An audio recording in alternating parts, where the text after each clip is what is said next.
So it says you're live. Ah, okay. So that's how that's done. This is all still fairly new to yours truly, so you'll have to forgive me for that. Well, you don't have to. I just sort of hope you do.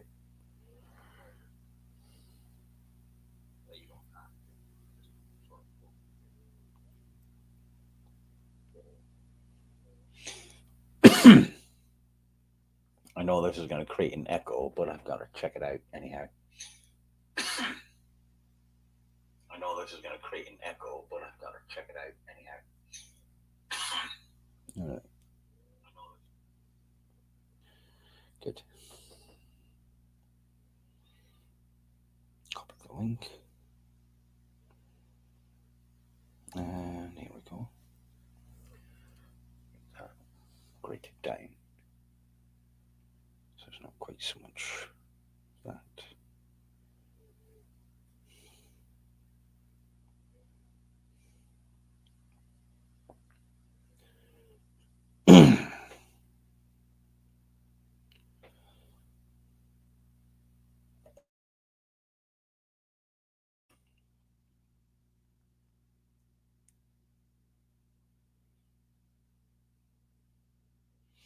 There we go.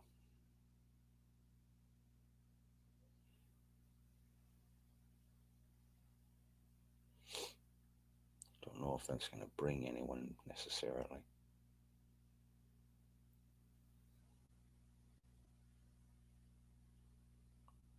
Of course, no. We'll see. We shall see. If there are any viewers who decide to nip in. Comments. Viewers. Oh, I can actually see the number of viewers on the screen. That's all right. Again, my apologies that this is not exactly turning out to be a tremendous broadcast.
Forgot to unmute my microphone. Jesus Christ.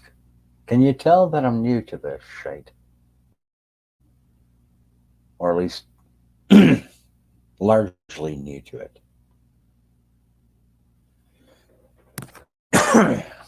Sorry about that.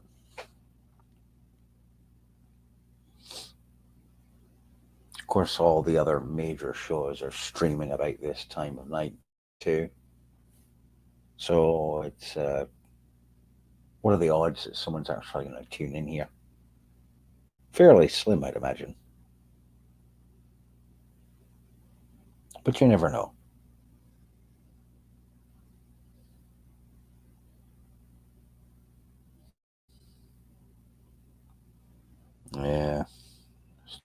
of folks here.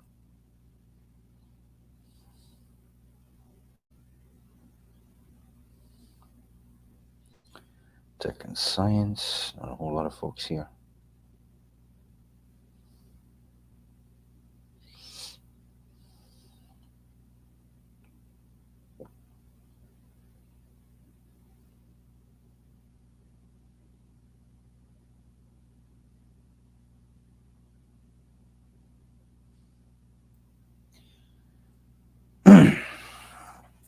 Might be a rather uneventful show here.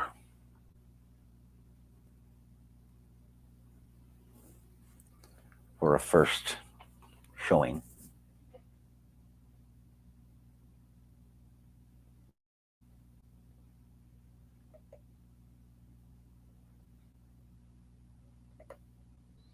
Let's check and make sure that we're even still streaming. It says I'm live, but all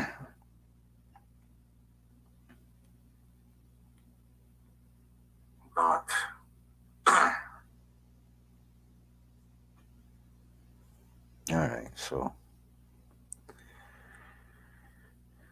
boy, we shall see.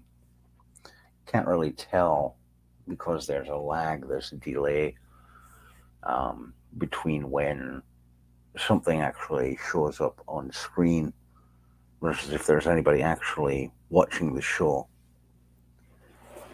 And I'm still relatively amateur at doing live streaming, broadcasting in the moment. It's been a very long time. Yeah, I do, Tom. I do look like hammered shite. And I believe the last time you saw me, I still had more teeth in my mouth. The last time I was on camera for you to see. So yes, it's been a while. How you doing? I believe I remember you, Tom, from way back in the blog TV days.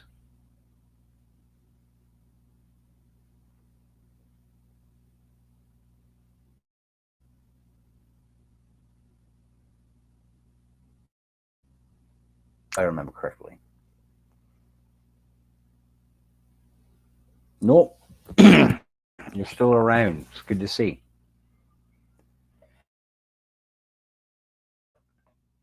And I mean, I haven't been very active on YouTube for the last number of years.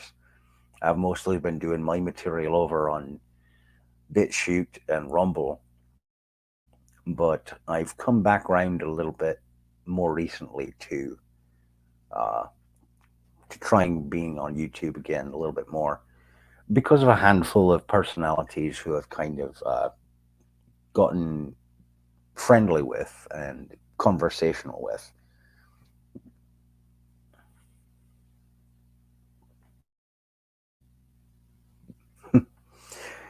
Yeah, I do remember. I do remember you, Tom. How have you been? Because I haven't talked to you in, good gods, who knows how long. It's been a very long time. I know that much.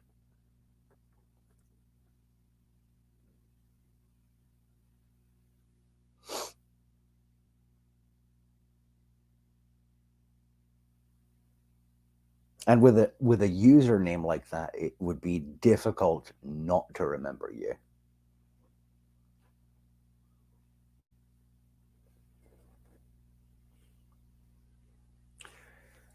I know how that is. I know what it's like to be losing one's mind. I am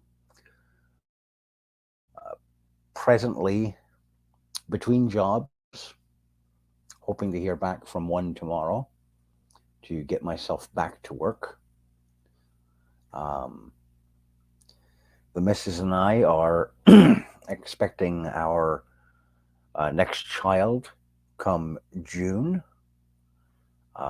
her and my third child together, my sixth overall, expecting a little girl in June. It's the one thing that I seem to consistently do, which is produce more children to walk this earth. We don't need any more little me's running around, but guess what? Other than being a dad and working and telling stories, that's mostly what I've been doing in the interim. For the most part, that's just what I do. I tell stories, I parent my children, and I work. And every now and again, I decide I get a wild hair up my arse. I decide to come online and make videos or try to do live streaming in my own amateur hour attempts. Oh, good God. That's a full house, Tom.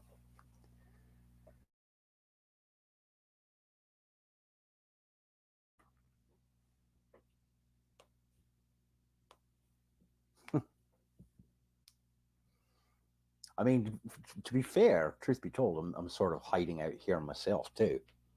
Um, I just got this storage room cleaned up today.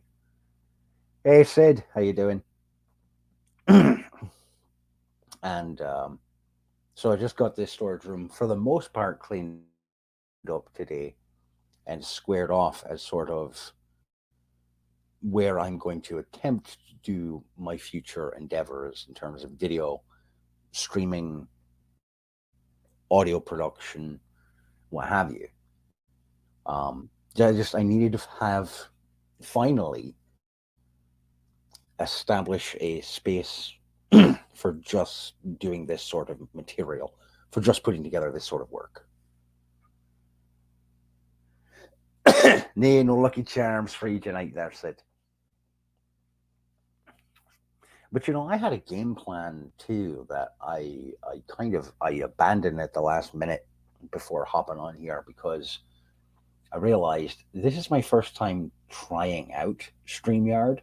I don't know if I'm going to stick with it or if I'm going to go back to OBS and utilize that primarily because StreamYard, while it's very user friendly and very lightweight, um, it's the limit, the amount of streaming time you get, the recording, the storage, is not very good. Oh, good God, Tom. Yes, that was back in the blog TV days. That was back when I was in New York with my ex wife. Back when I just had two kids. That was a long time ago, Tom. And Sid, you might not remember. Okay, so I have this question because right now I'm using the free account just to test it out. Um, Sid, being that I am streaming with StreamYard to my YouTube channel, is this stream going to remain on my YouTube channel after I'm done?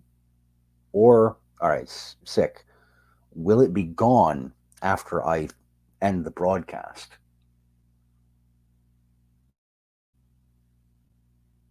Because I don't quite yet know how this works.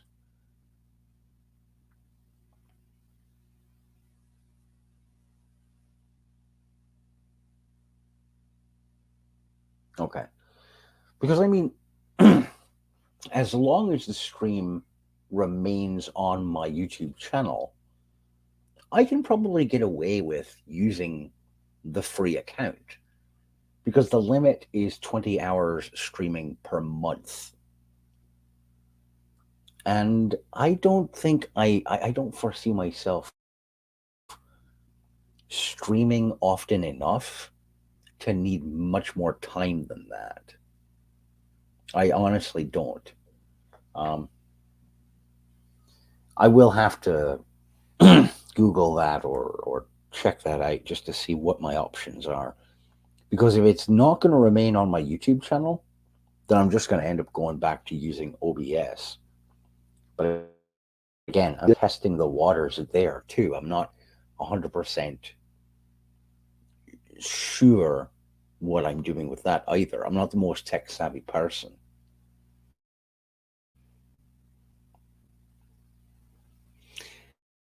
Yeah, and when I had Googled actually, because I had Googled that earlier, is do Streamyard streams remain on my YouTube channel even if I have the basic free account? And the only results I was getting on YouTube was, well, if you pay for this level of account, you get this. And if you pay for that level of account, you get that. Didn't say anything about the basic free level of using StreamYard. So I'm not sure. If it remains, like I said, I'll continue to use it. Tom, did I lose you?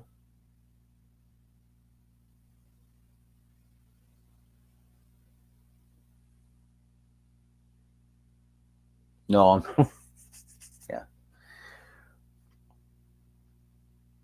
I'm not the most razor friendly person either. As you can see by this roof. If you can see it, I'm not sure. I don't have the greatest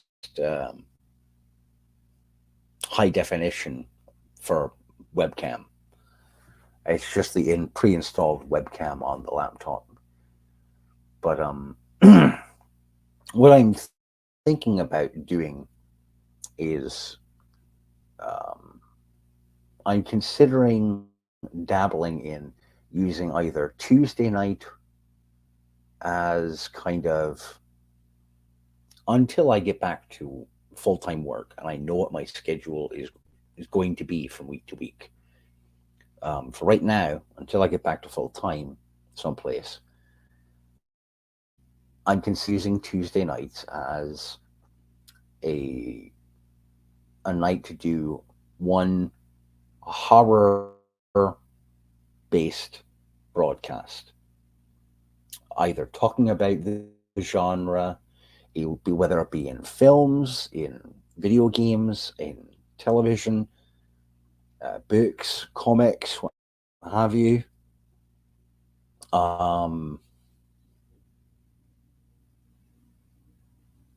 yeah, it's an HP Stream. It's not a high end laptop, Tom. I've never had high end equipment. Um, and I would dub the Tuesday evening show Terror Tuesdays with Byron Osidious. Um, and Tom, you may remember I did that sort of thing way back in the day on Blog TV. I would typically um, stream 2 or 3 days a week, and I would effectively theme each day that I was going to stream with a different kind of genre of material to either present or talk about. Galen, Hale, how you doing, brother? Greetings and salutations to you. So at that time, I had been using Fridays as my fantasy presentation days, where we would discuss the fantasy genre. And yes, Sick, we do need to set aside time to talk genre material, particularly talking Star Wars. And if there is someone else who I would recommend talking over such things with, it would be Mr. Galen Halcyon, who's very much in line with the idea of picking apart various modern mythological constructs and comparing them with their base origin mythos and legendariums. I believe I'd even Sick. I think I'd even mentioned Galen to you when we had talked a little bit about someone who I enjoy discussing these things with. Galen is one of those folks who I have a hard time not enjoying conversations that go down that road with him. We don't talk those things frequently when we do chat, but it is always enjoyable when we do have that conversation. Um, Although, to be fair, Galen, 90% of the time when we talk, it's not really a conversation. Because in a conversation, two people are talking. For the most part, I just sit back and listen, let you ramble on. But I enjoy it. And there's no harm, no foul there. It's always good to hear your take on these things.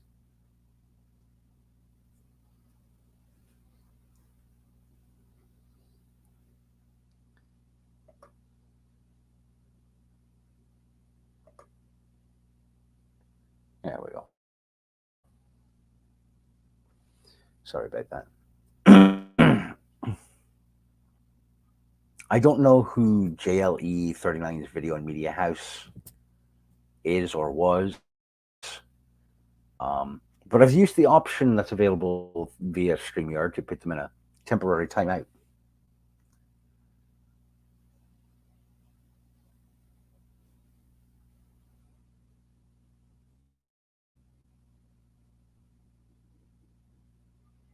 It isn't so much difficult to get me to extrapolate, Galen. It's difficult for me to get in a word edgewise, and that's nothing against your conversational mechanics.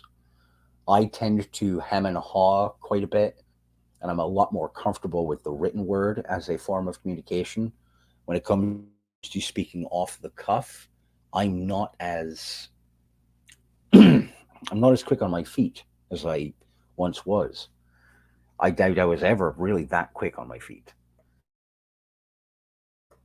And for the most part, I prefer to sit and listen and take in what someone else has to say and consider their perspective before just firing off my own perspective. Um, and yes, I do prefer to have nuance. In part, it's because I don't want to leave anything unobserved. If there is something that could potentially be developed or coerced out of a small grain of detail, I much prefer to take the time to draw out that detail, to fully absorb it, to be enriched by it.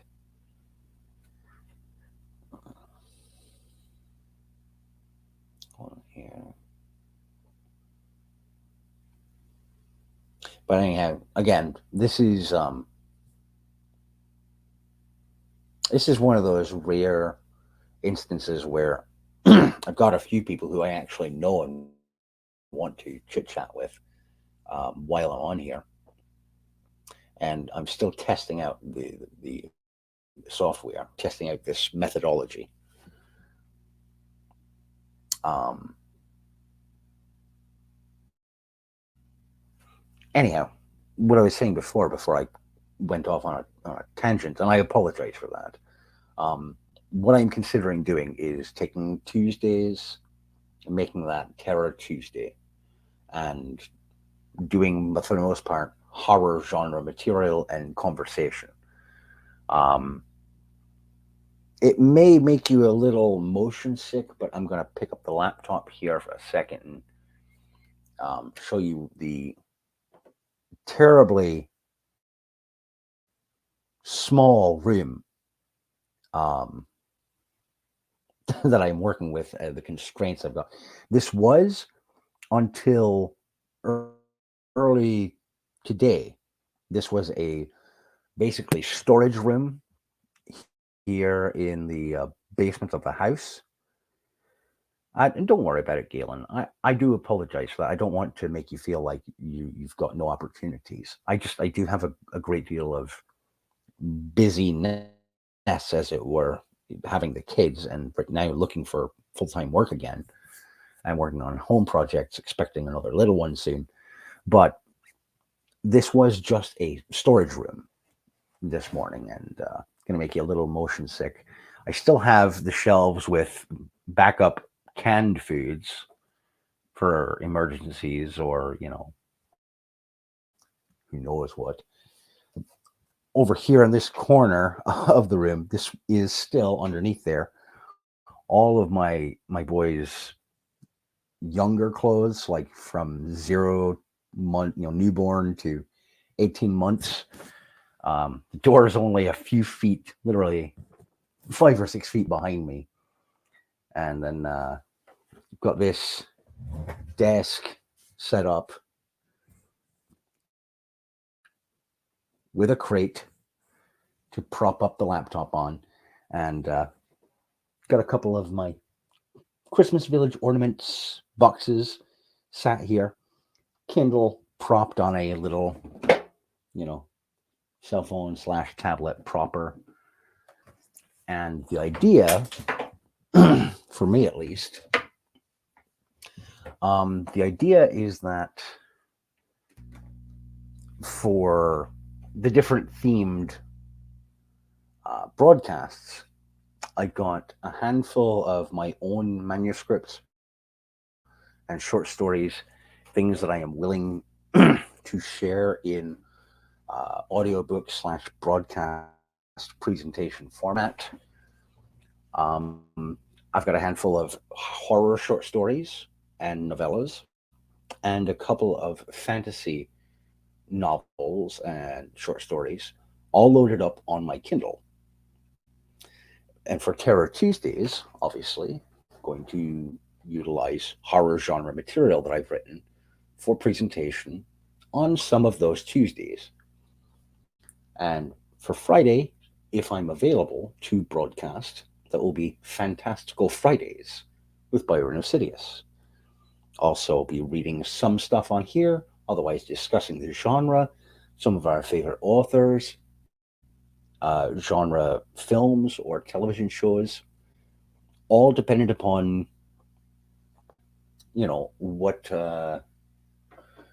what specific topics or programs we're going to want to discuss at that time. So, anyhow, that's a general kind of guideline, and I'm not. I haven't nailed anything down quite yet.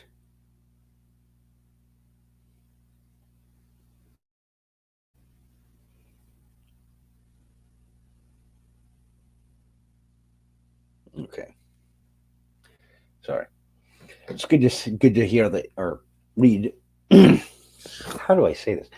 It's good to hear that you've been writing,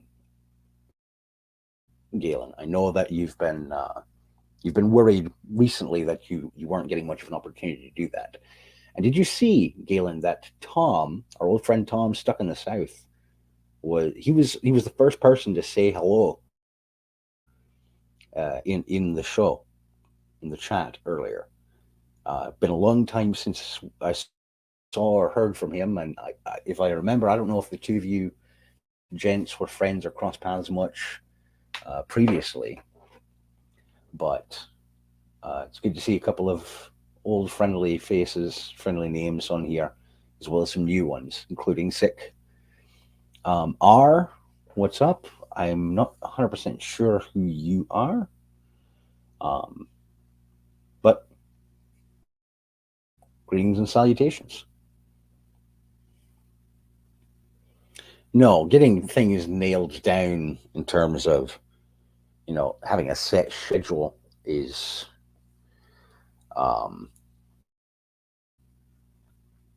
it's bonkers, but the boys have a fairly set evening routine. They are in their room by 6:15, 6:30, and that's it. They're in their room for the night. Um, Avery is set to doing her chores around 6:30 after watching an episode of whatever show it is we're watching together. Um, and then around 6:45, 7 o'clock, the missus goes lays down because she has to be up at the arse crack of dawn to go to work at her location. And right now, until I get back to full time work, I'm sort of left in this weird limbo realm where most nights I nip off to bed with the missus. But now I've got this studio, I guess, kind of tiny for a studio, but it's what I've got to work with and what I've made of it.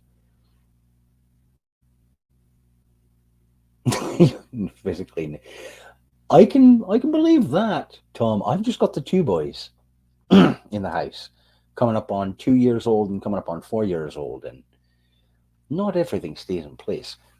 Galen, I did not recall you were doing a musical. Ah, okay, R. Thank you for clarification. Much appreciated. Sorry for clearing my throat right into the microphone. Hold on a second. That had to be unpleasant. Sorry.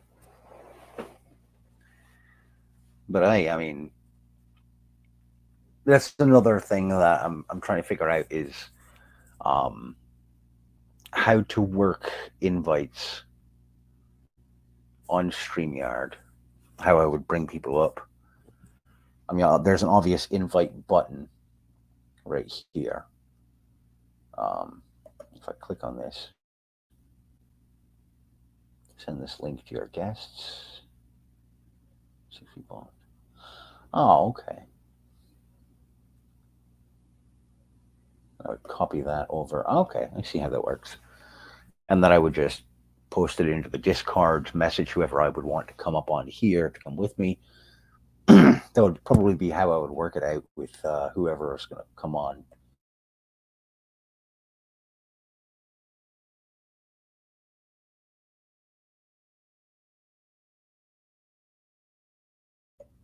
All right, again, first time using StreamYard, I wasn't sure before how people were showing and hiding the various comments. It's simple, point over and click. This is very user friendly, is StreamYard. A lot more user friendly than OBS. The trouble there for me being OBS has no time restraints, no limits on how much you can stream. But again, I'm bandying back and forth because how much time am I really going to need? I don't know.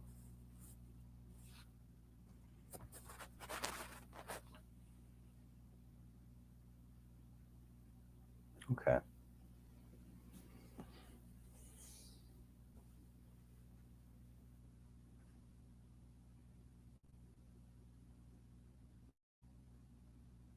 Okay.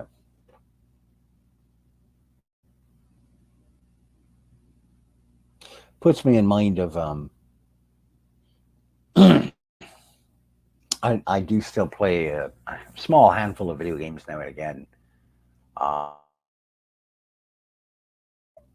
and the concept of a time frame between the 1840s and just before World War One is this newer indie RPG called Rise of the Third Power. I believe is set. I believe the plot of the game is set just before and during the First World War, but obviously not the sort of thing you'll be doing. You're a bit more obscure when it comes to your references and narrative tone.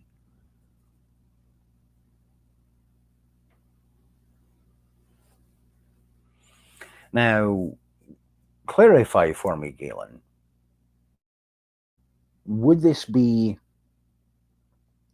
the first? Well, wait. This is the one you're saying is the musical. Never mind. I was going to ask if this was going to be the first novel that you've sat down and worked through from end to end.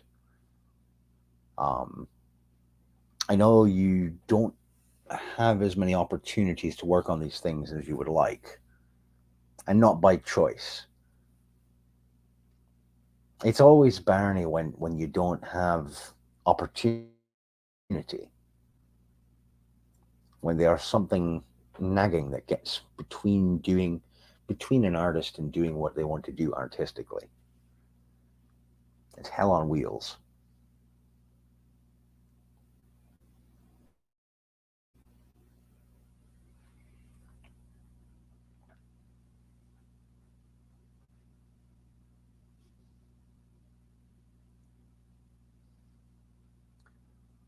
What is this? Oh, okay. That's what that is. Ah, okay. All right. So right now we are at 3 viewers. We ticked up as far as high as 4, but again, as I mentioned early on in the show, I know that this is not a channel that's going to gather a great number of viewers at any given time. That's not what I do. That's not who I am. Never been a big show. Never been a big personality. It's all to the good, though. There has to be the little guys like myself out there. Otherwise, things get a little stale. You got to have a fucking wackadoo every now and again to just pop in and say, hello. I'm not going to have a lot of people here on my show, but I'm going to say very strange things.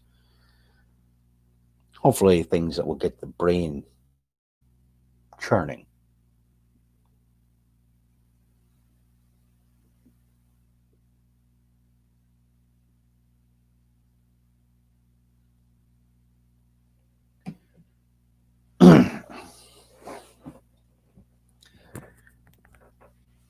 So, this being a test run and being a Tuesday terror, I will ask you folks, those few of you who are here, when it comes to horror, what do you find is your preferred type of fear?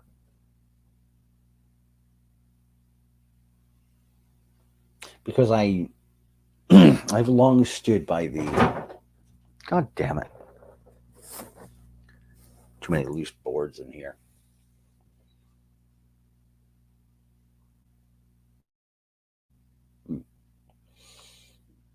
There are, and this is something I've long stood by. There are 5 primary types of fear. There is, first off, fear of the known, or logical fear.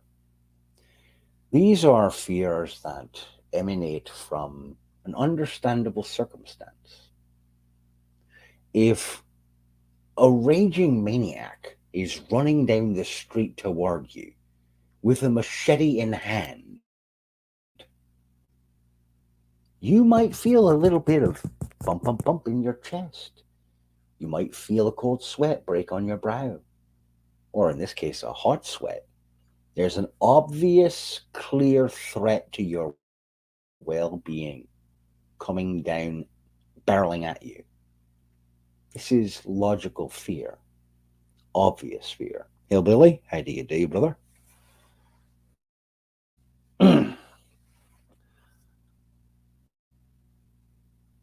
That is the first type of fear of the known. The second type of fear is possibly the best known one in film and cinema and television, fear of the unknown. The quiet fear that you don't quite know or comprehend what is out there in the darkness, not revealing itself to you, not letting itself be comprehended in full. And oftentimes, yes, Tom, horror movies can be, unfortunately, very predictable. They tend to be formulaic. It is that very reliability, however, that ends up getting the genre stuck in the mud when it comes to cinema and television. Because in cinema and television, for horror as a genre, what you want is mods. What is mods? More of the same. We know that this will sell tickets. We know this will sell advertiser time on our program. So we're going to do mods, more of the same formula, the same thing over and over again with a couple of different splashes of paint coated on it.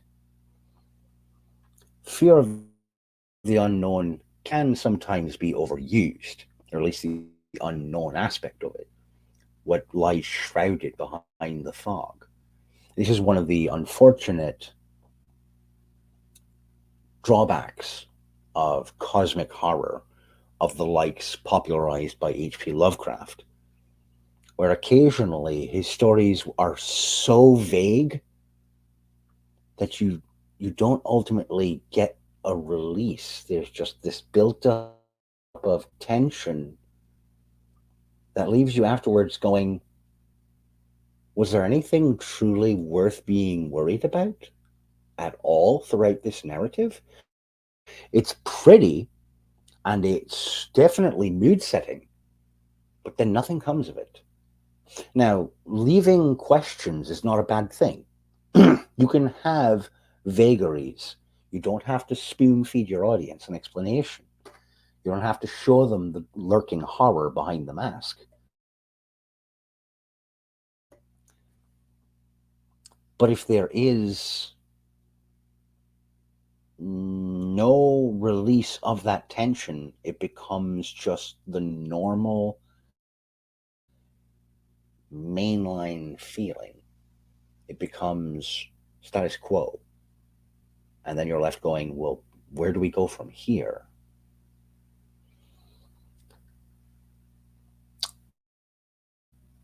That's the second type of fear. Fear of the dark, fear of death, these tend to go into that realm. The third, hold up, I'm going to highlight that one for a wee bit. The third type of fear is the cheapest type of fear.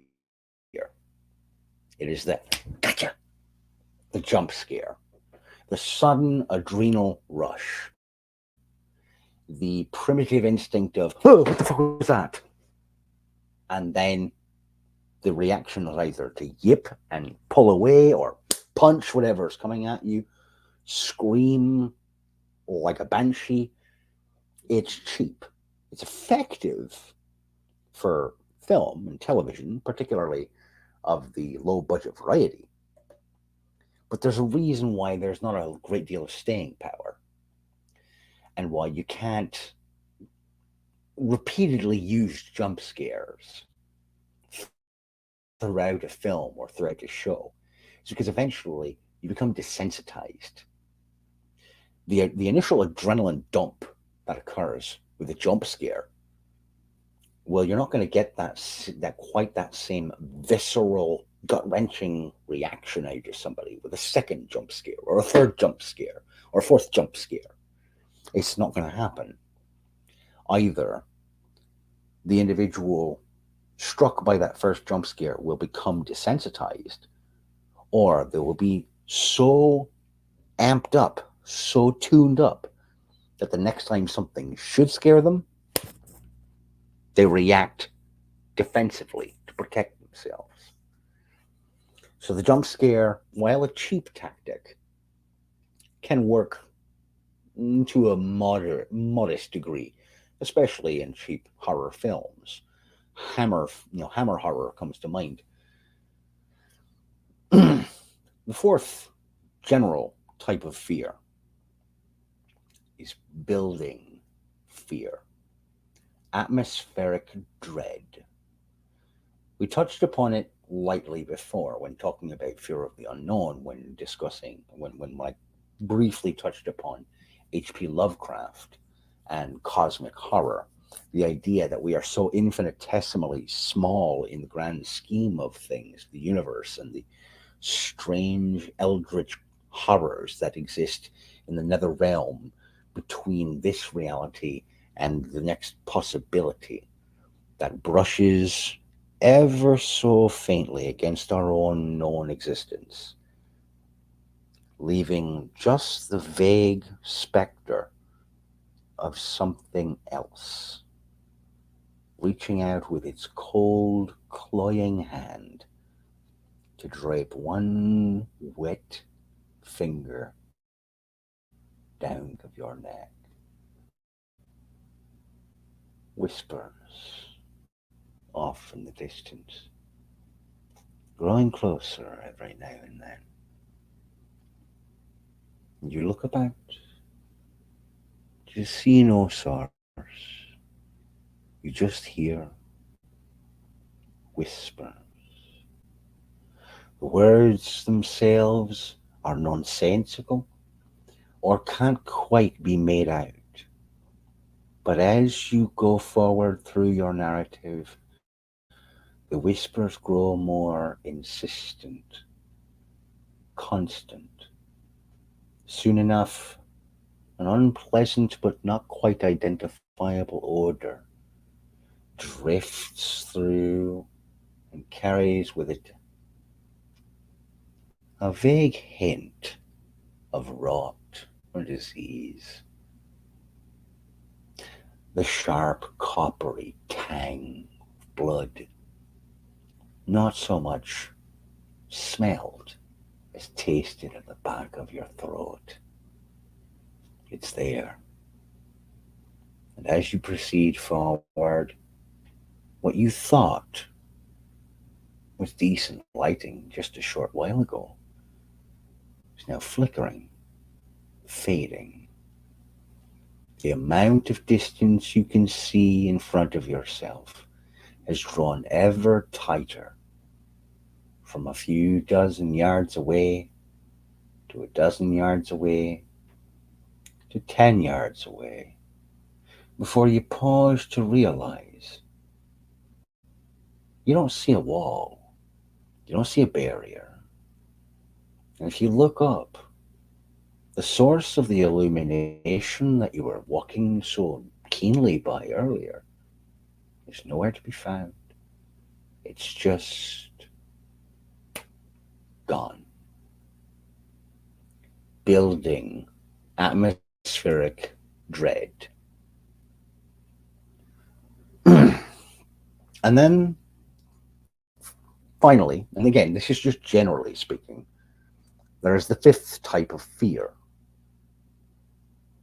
fear of the self. This is an uncommon type of fear, not frequently examined outside of lycanthropy fiction, but it does take place every now and again within the horror genre. More often than not, you'll find it in psychological drama, you'll find it in character studies.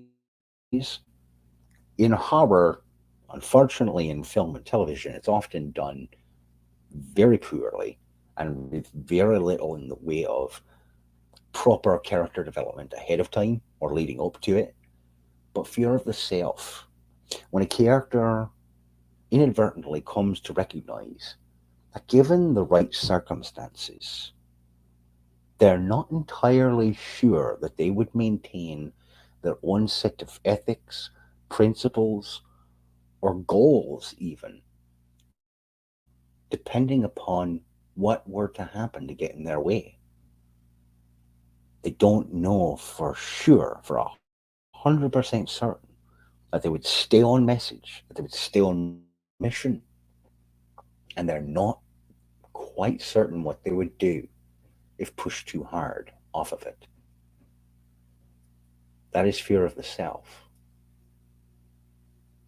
And again, it's rare, but it does happen. Did I lose everybody? I'm not quite sure what happened there.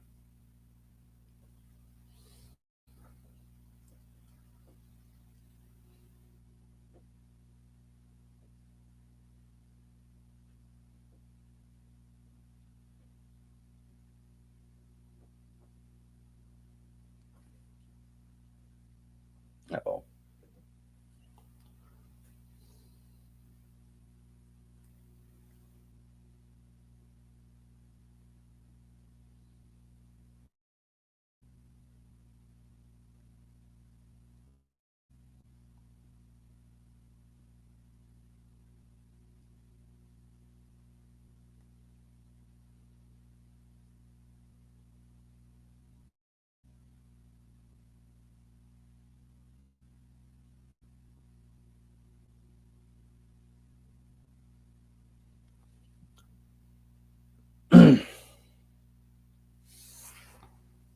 Okay.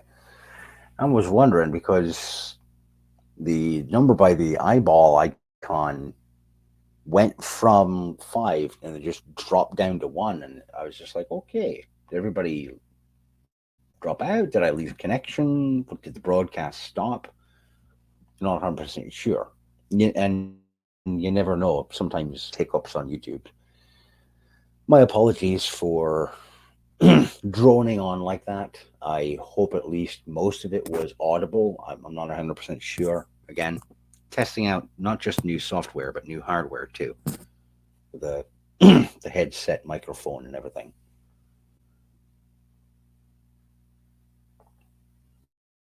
Okay, good, good. Thank you for letting me know that you blokes are still here, that we didn't lose the show. But of those 5 primary types of fear, while I am a big fan of atmospheric fear, dread, building fear, I find that dread fear or atmospheric fear for me, for my liking, works best in concert with fear of the known, not so much fear of the unknown. Because when you've got atmospheric dread and fear of the unknown, you end up with a lot of vague, undeveloped uncertainty that doesn't leave you feeling like you're actually engaged in a story so much as you're engaged in someone who's attempting to convey to their audience, I'm ever so clever. I can pull all these linguistic or narrative tricks without anything actually ever mattering or taking place. The first season of AMC's The Walking Dead, I personally feel combined that atmospheric building dread with fear of the unknown and a hint of fear of the unknown quite well. We were all as viewers, as an audience, particularly folks who had read the original comic books that the show is based off of. They already had an idea of what to expect. This is a zombie show. It's a virus. It's zombies. Everyone knows the subgenre of zombies quite well. What wasn't known initially was how the virus spread other than getting bitten. No one knew initially. There was just fucking undead. All right, deal with it. Things are pretty horrific, and there was this building dread in that the numbers of the undead were ever growing, ever expanding. We know what zombies do to people, and the dread, the build-up was the collapse of organized society, the collapse of order and structure in day-to-day human life. Um, just the utter breakdown of all systems that cannot continue to function when even the simplest, smallest subsystems start to fall apart. The whole thing goes tits up, and what are you left with? Vast stretches of barren wasteland, marauding, raiding tribes and factions. And again, these are elements of things we know the dangers of. We understand the dangers of Mad Max style tribal groups. We know what they're capable of. It's a known danger, but you don't quite know where the next danger is at. All you know is you can see the undead shambling toward you. You can hear the horde's moans. Perhaps more disturbing as the show went on in later seasons was hearing the rev of an engine. Because now you're not worried about the walkers. You're worried about what kind of prick human beings could potentially be on their way towards you because of that known tribalism, the danger inherent in that. We well understand it by looking at history, what tribalism can lead to, the dangers evident in it. So, yes, that worked well, at least the first couple seasons. But that's just me rambling, sorry. I'm not just here to talk and I keep going off on these tangents, and I'm sorry if I'm going too much into it and not giving you folks the opportunity to respond in the comments. What are your personal favorite single or combinations of the types of fear?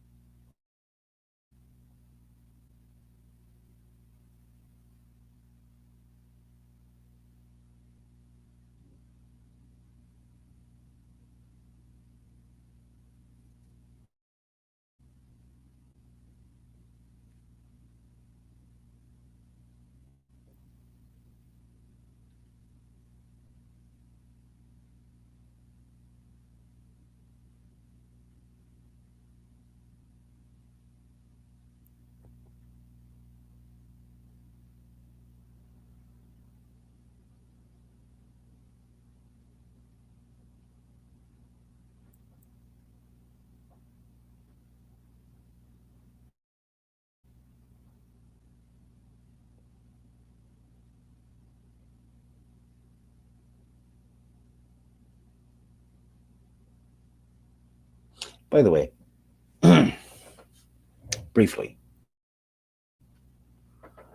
um, I'd like to thank you folks for coming to the show. Goodness knows that, especially on YouTube and on Rumble and on Twitch and on any other number of streaming services online, there are vastly more popular presenters currently doing their shows. Um,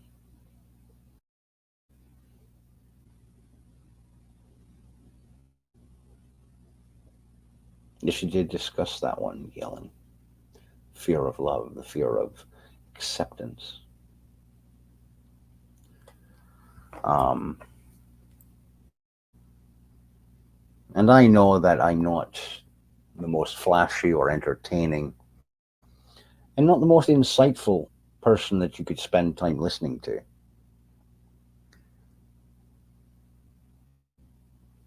And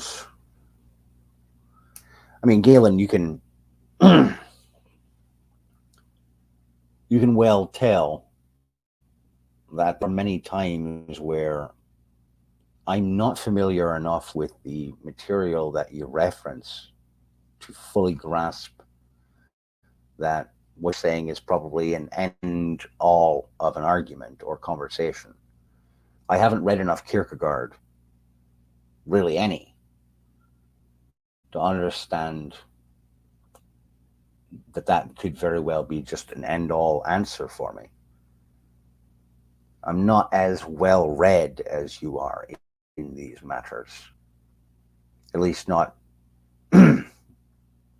not from the perspective or angle of the greats of philosophy. I'm just not. I'm a genre fiction guy.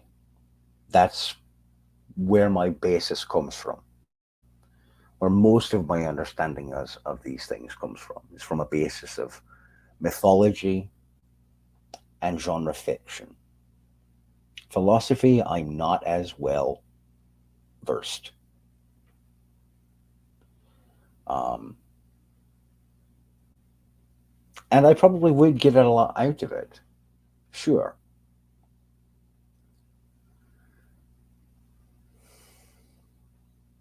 But would it be something that I would actually sit and read and absorb? And I'm not sure that the answer to that is a guaranteed yes. I can be as, to quote Jethro Tull, I can be as thick as a brick sometimes. Um, but does that mean I wouldn't read it? No, I'd probably give it a try. I'd take a stab at it. But would I do better pumping myself full of all kinds of genre fiction that's been inspired by Kierkegaard? Probably. That tends to be more my milieu, my avenue of approach. It's not for everybody, but that tends to be how I operate. It's very possible, Galen. Right now, the book I'm currently reading, and this, what I'm reading right now actually wouldn't. Um, hold on 1 second.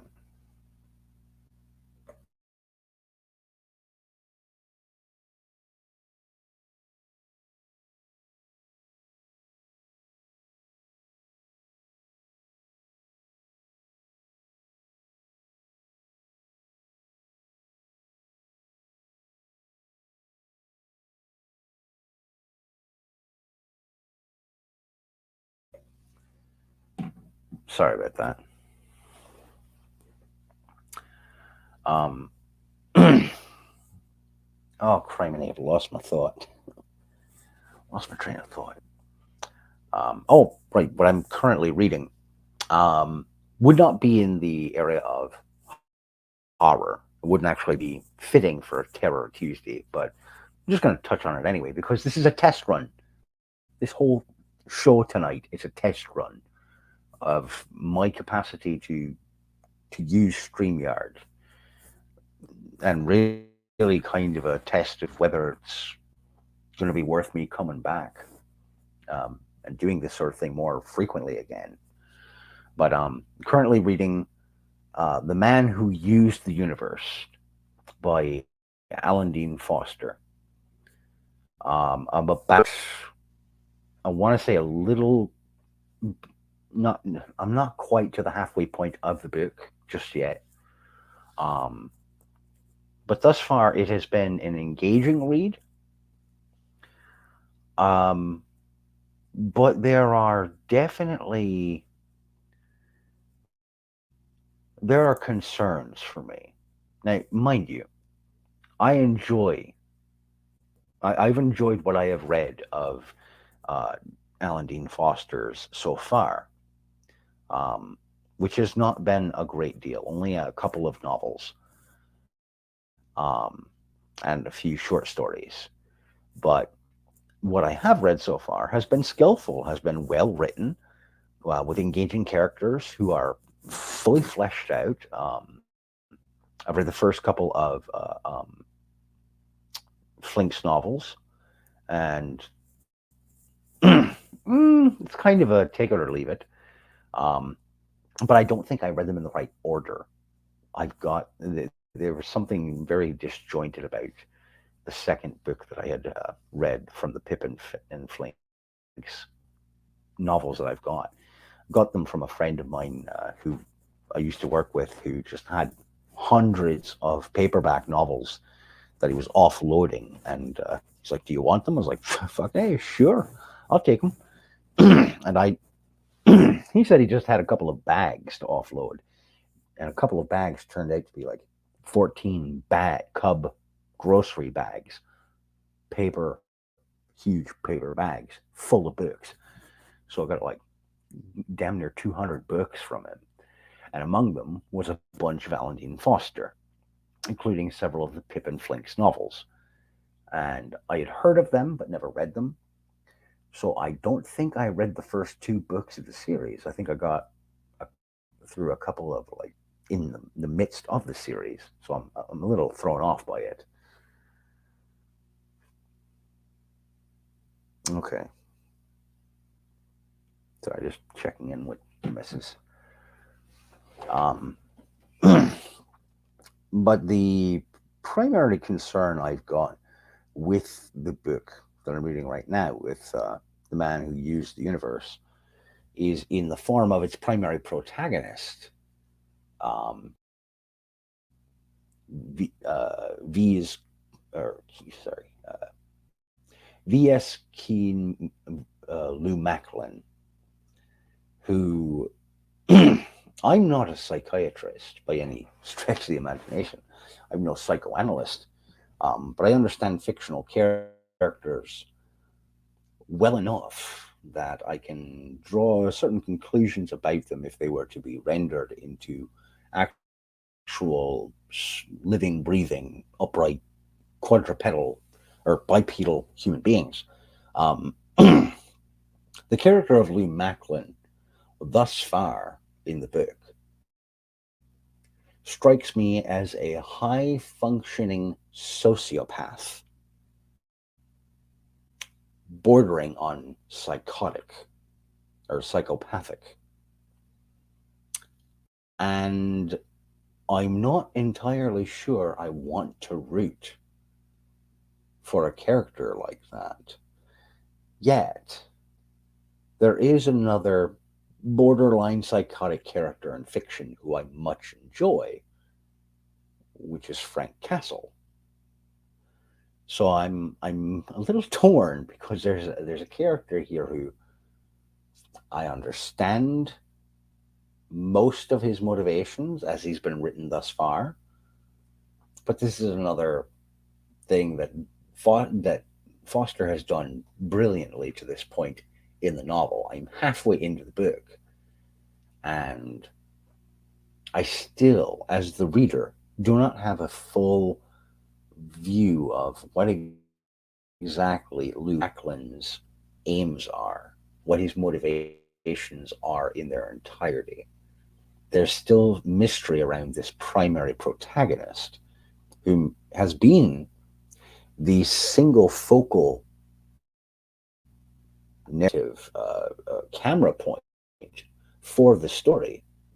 Readers have only really been exposed to Lou Macklin's story and its events of his life, and how those events are related to the ongoing plot. Yet still, to the halfway point, we are not treated to a deeper reading of Lou Macklin's inner thoughts. When the narrative does drift away from Lou Macklin, from his perspective, his third person omniscient perspective, and it's really not omniscient either. It's more like third person oblique perspective, if you will. The events of his life are discussed. His initial surface level thought or emotional, well, not even emotional, because the man has no emotional state, it would seem, for the most part. His surface level mental, intellectual reactions to events is conveyed quite well, but nothing deeper than that. Yet somehow we are drawn along as an audience because of the fascinating circumstances that surround this character. This is a story that it has a character who's not completely exposed to us as a reader. There's still a mysterious element to him.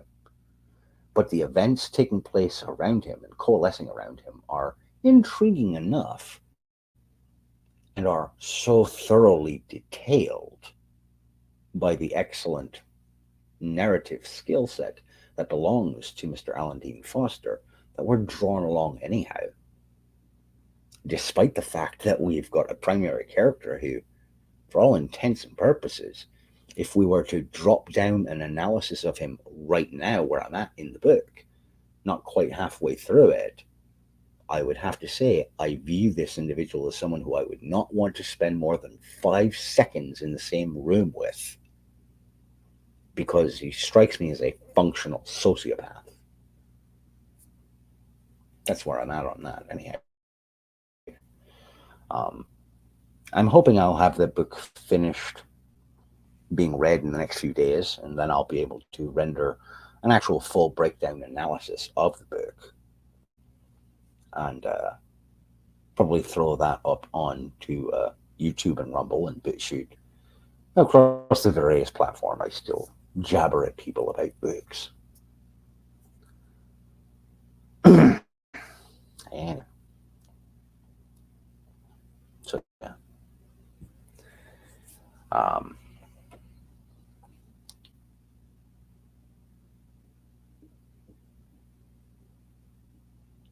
and where was it? Where was it? One moment.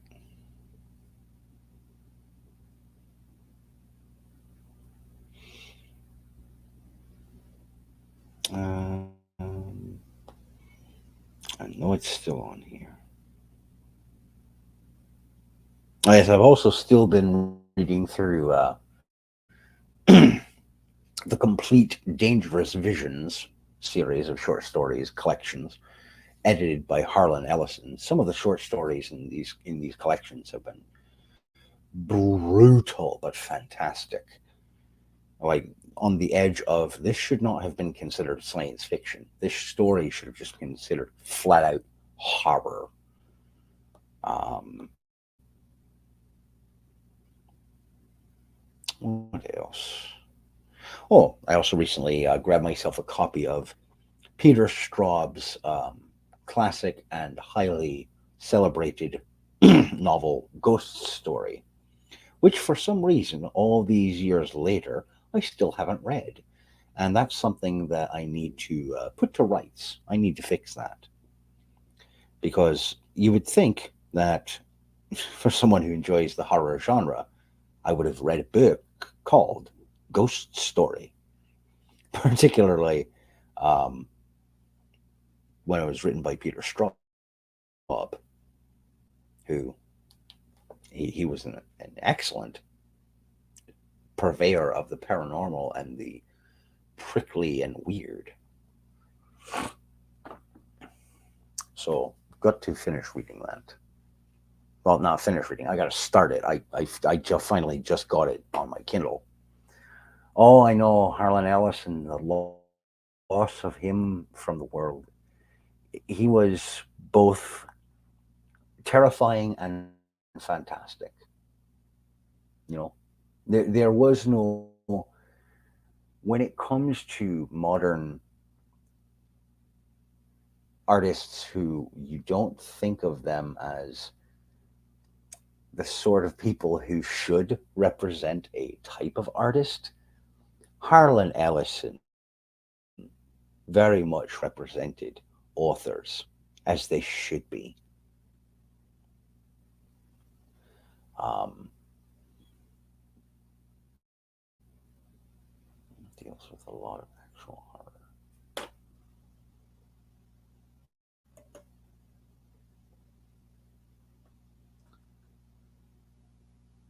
Baldwin and Arendt.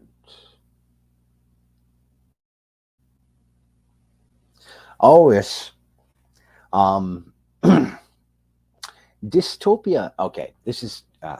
I didn't. Okay, I'm gonna really quick. We'll go on this tangent, and then I want to return to Ellison. Dystopian fiction. There's been a lot of dystopian fiction in the last 10 to 15 years.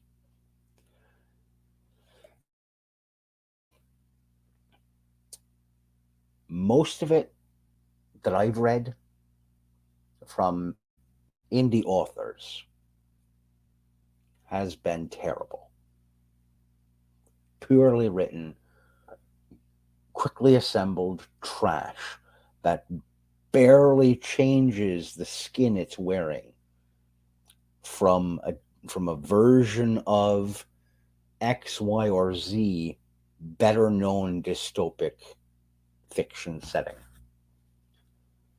I've read at least 6 or 7 different dystopia, mind blowing dystopia novellas over the course of the last 6 months that were so clearly just side stories, side quests from the Fallout series of video games, given a different coat of paint on them and slapped between the covers of an electronic book.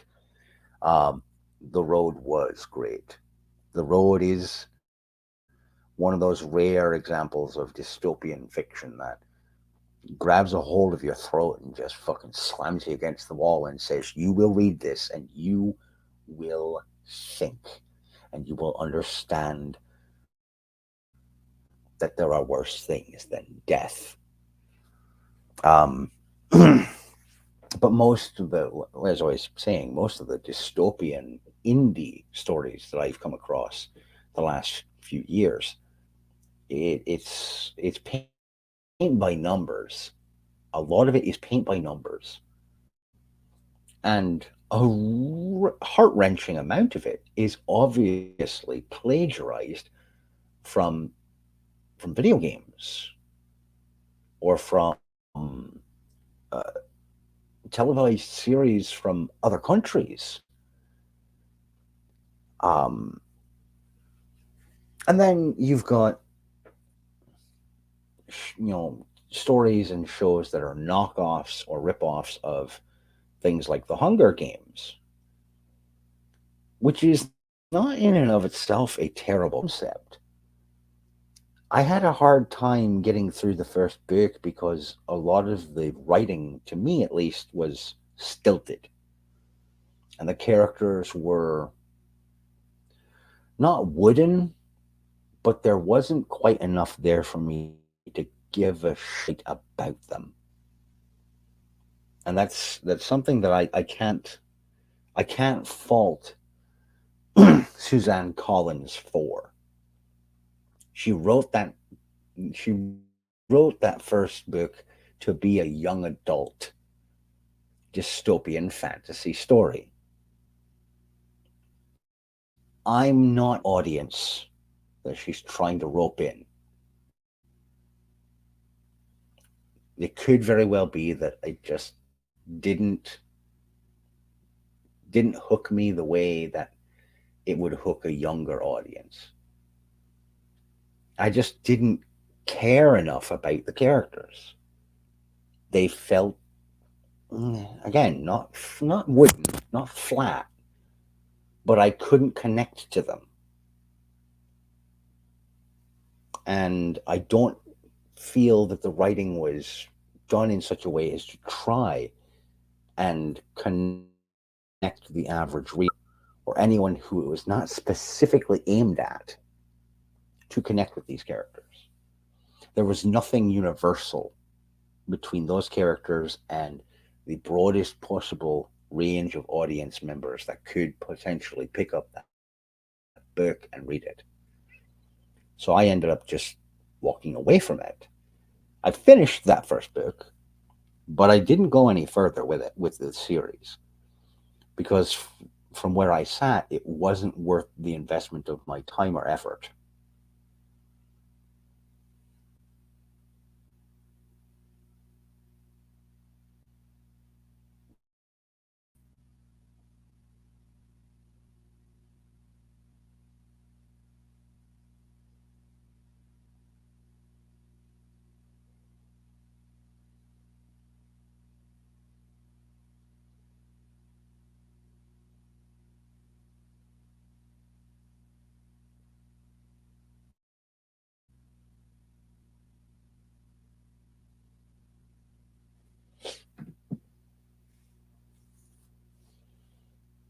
But anyway, sorry, that was That was a tangent that I went down while I was trying to talk about Harlan Ellison. Um, Ellison was what you would want every artist, every author, not even just author, actually, artist would be the better term to use. He was what you would want every artist to be in terms of standing up for the art, for his fellow artists, and for the love of the craft itself. This was a man who did not mince words. He said very plainly, if you're going to take the written efforts of a writer and adapt it to a television show and claim that the fact that you changed a few names here or there to try and make it your own and then give no money to that writer, fuck you. Pay the writer. That's that fire that he had to stand for what was right and what was decent and what should have been done since time out of mind for the artists who create the material that gives so much of us, so many of us, so much to love, to enjoy, to sit back and relax with. There are very few artists nowadays who will champion their fellow artists in such a way. Most of them will sit back and say, you know what? I don't give a shite if you get yours. I got mine. I'm going to pull the ladder up after myself. And it's disappointing, to say the least. Yes, are. I know they adapted The Last of Us, a pair of video games, into an HBO Max television show. Why? Because they're running out of fucking ideas, for one. Um, Television and film studios are uh, artistically bankrupt and have been for quite some time. And why chance on an unknown, unproven product when we can shovel some money at something that we think is surefire financial or critical success for us, and will shield us from having to put forth any genuine, intellectually honest efforts into creating something new or reviving something older that is worth reviving and doing it properly. I don't know how many times I can see the discussions online about people calling for this old film to be rebooted or reimagined or revamped. I don't know how many times I can sit back and say nothing. Obviously, I've had to sit back and say nothing for quite some time, largely because who the living good going to listen to me? All right, this is not a face that inspires confidence. All right, it's just not. Nor does it inspire most people to say, "This gentleman seems like he's got his stuff together. Let's hear what he's got to say." No, I know what this is. All right, it's not who you turn to when you want something done in terms of convincing money people to do something new. Futurama is getting a fourth run, and for God's sakes, Hulu, Hulu is bringing back King of the Hill. And I'll tell you what, it's a bad damn time because Strickland Propane's been out of business for so damn long. I thought for sure me and Peggy were going to lose the house. I'll tell you what. Goddamn Bobby's still living in that room back down the hallway.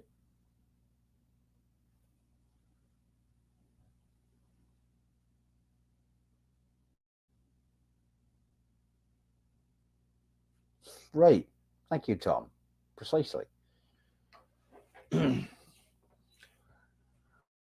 back there in Hollywood, they ain't got no imagination. That's why they're still cooking on charcoal. Can you imagine? Whoa, the horror of it. But anyhow, I digress. Um,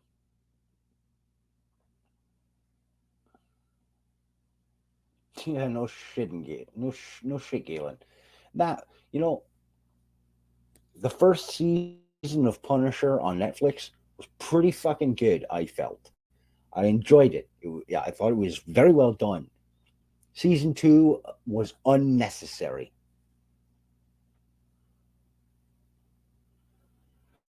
and our stagnation is death. Um, quite frankly, stagnation is death. A character, if a character is going to be set in their ways and never develop, never adapt, never grow, never change in any way, shape, or form, then are they a character or are they a mascot? Are they a figurehead, a role, a title? They're puppets in a way. This happens a lot in animated presentations. You've got these characters who wear the same clothes, live in the same homes, with the same decor. Nothing ever changes for them. Part of it is because it's easier to animate the same things over and over again.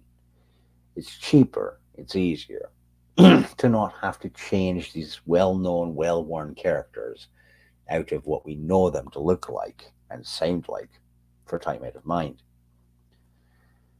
But, sorry, when the characters are not going to change, then the narrative and the plot that they are propelled through has to be compelling.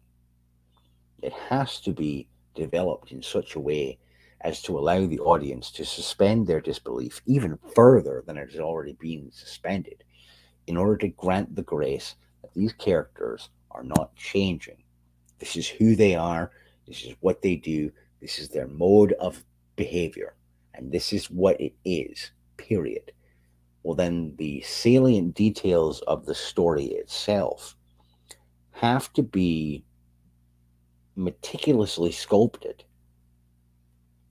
so as to allow those same characters who haven't changed to show either the capacity to change or to show that who they are doesn't doesn't get whipped around by the shifting winds of circumstance.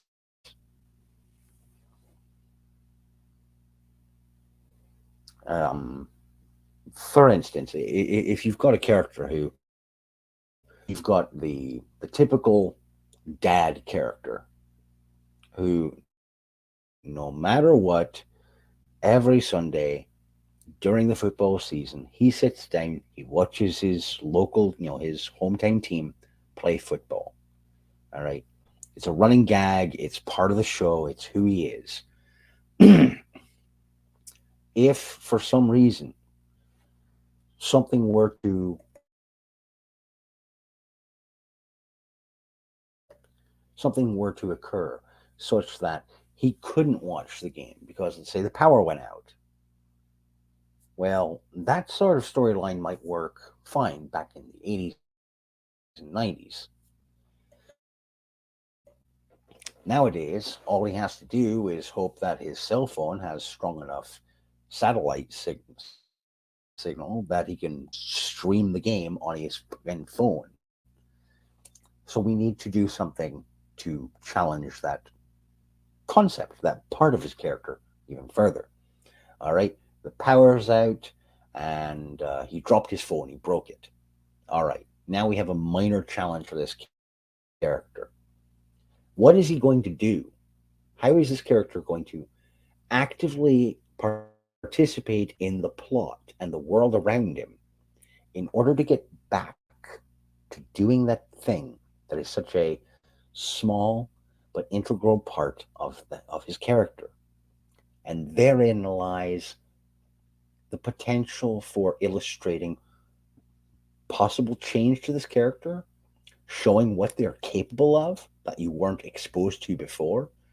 There are ways in which you can take a staid, steady, stale character, even, and show them to be something more than what they've been shown to be thus far. It allows for a modicum of character development. It allows you to take something that's stayed tried and true and give it a little bit more life. At least put in the effort. But anyway, I'm digressing, rambling again.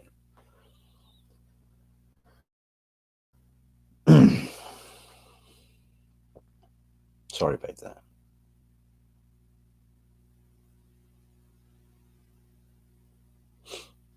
And Galen and R, I know you fellows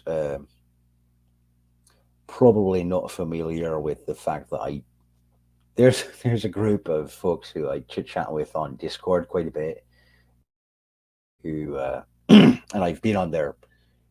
A couple of them have a semi routine live show that they do on YouTube during the week. I've hopped up in their panels and engaged in their conversations and their shows now and again. For the most part, I just go in there and I'm a little bit of a clown. I throw in a few short one liner jokes here and there, and I do voices from different cartoon characters saying strange things that gets a laugh out of them. One of their favorites for me to do is Hank Hill from King of the Hill. And when you mentioned, rebooting, they're giving Futurama a fourth fucking chance, all I can think is, oh yeah, that gives me an opening to throw this bit in there. So,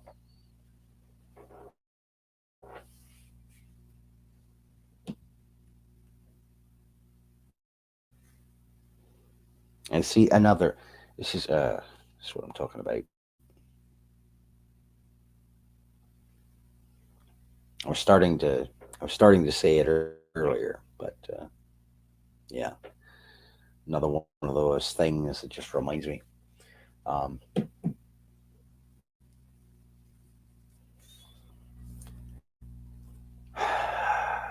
I don't even know what else to say at this point just yet. It's just me, or is the lighting in here really doing some funny things?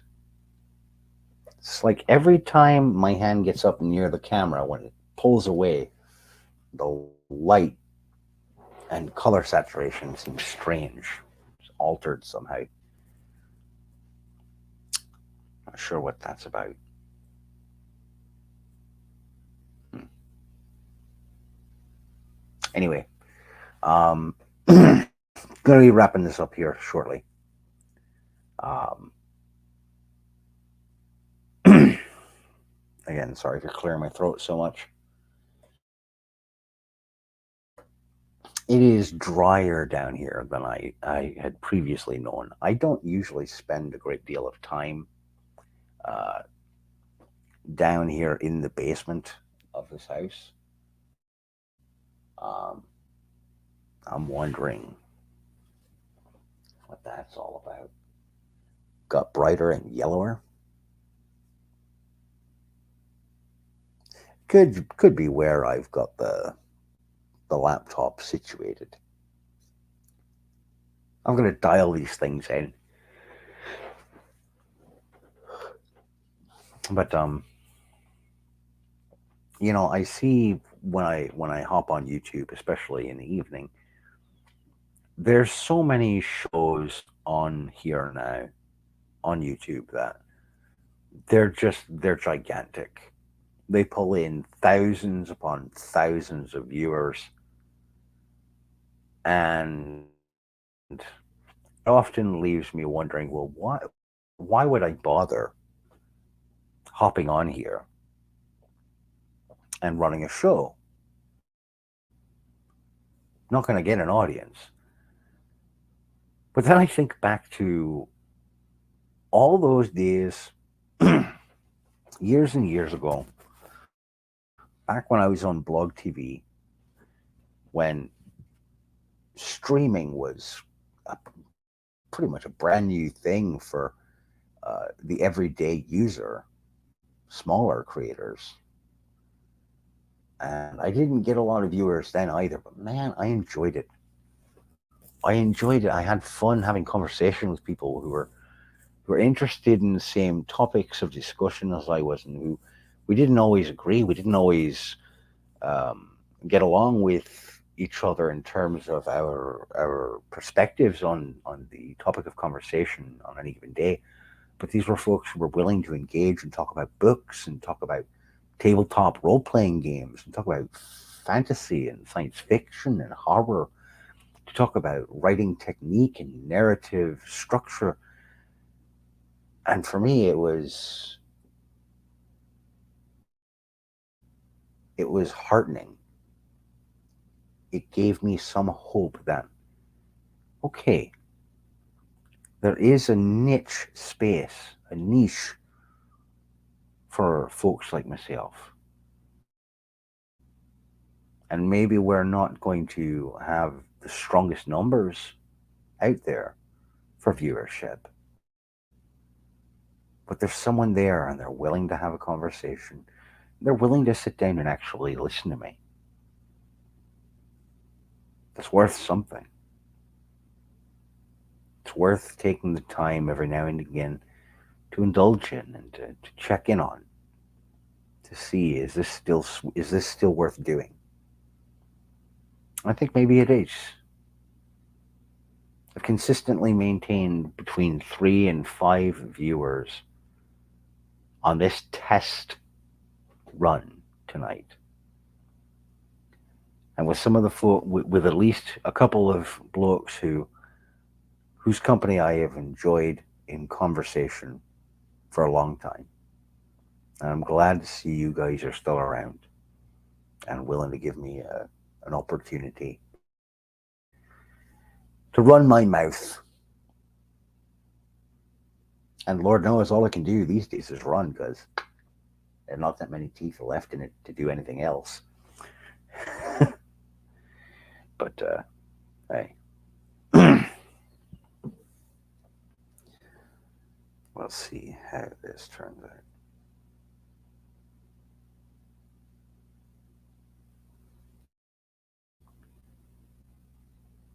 Okay.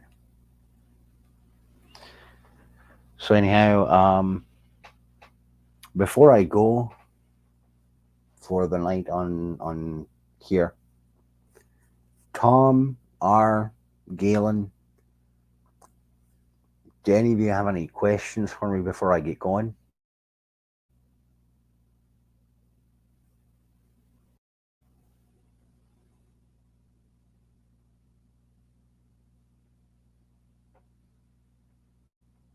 I'm going to mute my microphone for a minute here.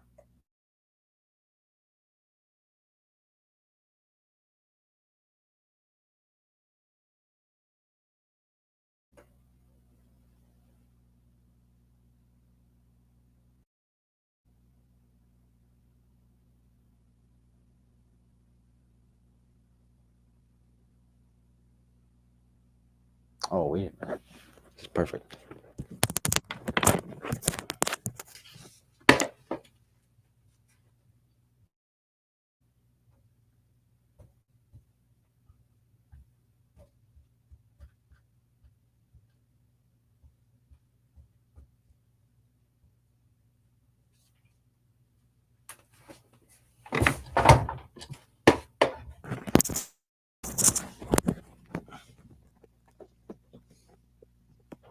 Whoop, wrong year.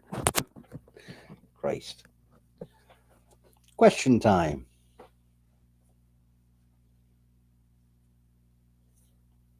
Any questions you folks have for me?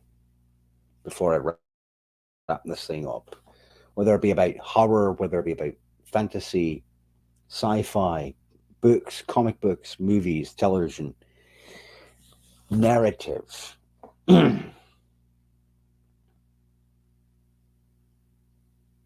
Well, thank you, Tom, and I do hope to see you in again. It's, it's good to see you back.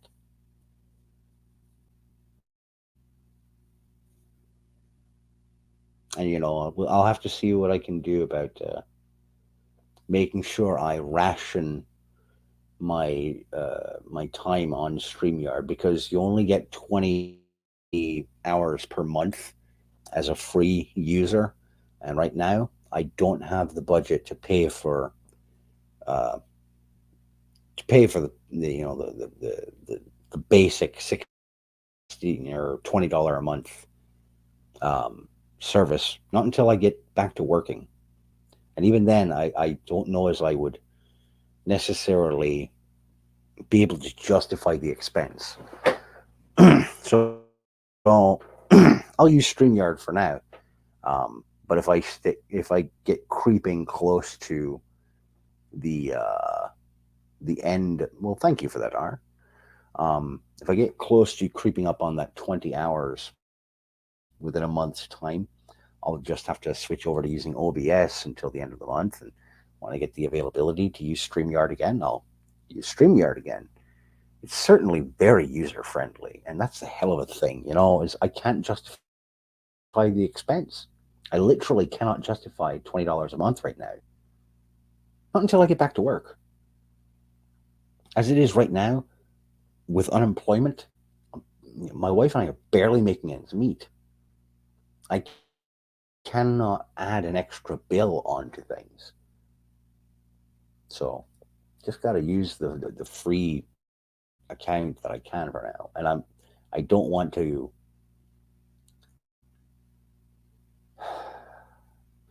I could consider trying to do some kind of crowdfunding, or asking people, friends for donations online. Be like, hey, look, I have Cash App. If there's any way you could throw me the money for this month for me to pay for StreamYard, it'd be great. But I don't like the idea of doing that. It's like, these people don't owe me anything. I don't want to ask them for that. It's like, I could, the money could be used in much better ways, for food and gasoline, things that, actually matter. I'm not saying art does and discussion of art doesn't matter, because it very much does. It's 90% of what gets me going on things like this. But broadcasts and videos like this, not nearly as important as the things that actually matter tangibly to people. I'm not going to ask someone else, hey, can you float me $20 to pay for a month of this streaming, service, for me to put my mouth and my face out there online, when they could use that $20 to feed themselves. That's a much better use of the resources available. So I don't know. I'll figure something out. We'll see.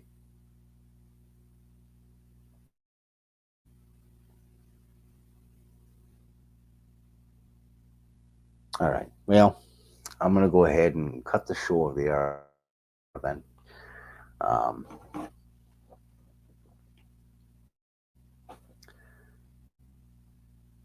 Tom, Galen, R, and to anyone else who happens to come upon this stream later on and to watch/listen to it, I'd like to thank you for tuning in. I'd like to thank you for listening. I hope and pray, in my own strange, humble way, that you will find a way to take care of yourselves. And as always, keep reading.